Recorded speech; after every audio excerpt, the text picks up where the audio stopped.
आदाब नाजरीन, मैं हूं आपके साथ मिसबा और आप देख रहे हैं तस्नीम टीवी।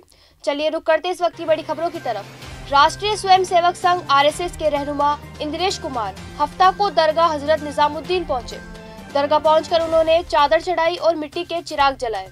उन्होंने कहा कि निजामुद्दीन दरगाह में मिट्टी के चिराग रोशन करना अमन, खुशहाली और फरका वाराना हम आहंगी का पैगाम देता है। इंद्रेश कुमार आरएसएस के राष्ट्रीय मुस्लिम मंच के सरपरस्त है। उत्तर प्रदेश में चोरी के शव में एक मासूम बच्चे को खंबे से बांधकर मारपीट का वीडियो सामने आया है। 4 अफराद ने 10 साल लड़के के हाथ पांव एक खंबे से बांधकर उसे 3 घंटे तक पीटा। इस दौरान बच्चे ने पानी मांगा तो मुलजिम ने इसके मुंह में मिर्च डाल दी। मामला आजमगढ़ के बुर्दा इलाके के हदीसा गांव का बताया जा रहा है। थ्रेशर्स को शक था कि बच्चे ने मोबाइल चोरी किया है।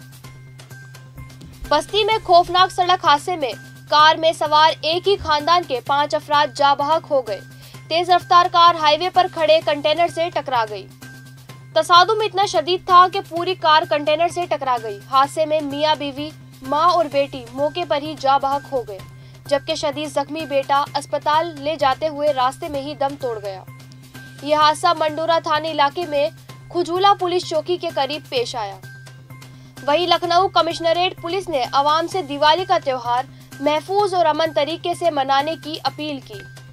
साथ ही त्योहार के नाम पर हंगामा आराई करने वालों से सख्ती से निपटने के लिए action JCP law and order Piyush Maurya ने सड़कों पर हंगामा आराई करने और पटाखे फोड़ने वालों के खिलाफ कार्रवाई करने की हिदायत दी है।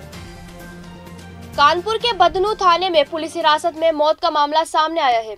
48 साल राजेंद्र, जिसे मामूली हमले के बाद हिरासत में लिया गया था, उसे अस्पताल में दाखिल कराया गया था। हिरासत में पहुंचने के 1 घंटे के अंदर ही राजेंद्र की सेहत बिगड़ गई। उसे बदनू सीएचसी लाने में तकरीबन 30 मिनट लगे, लेकिन उसे मुर्दा करार दे दिया गया। इस मौत की खबर दिवाली की तैयारियों में मसरूफ खानदान को पहुंच गई, चूँकि लाश हेल्थ अस्पताल पहुंची थी।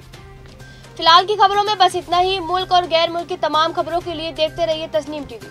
अल्लाह हाफिज।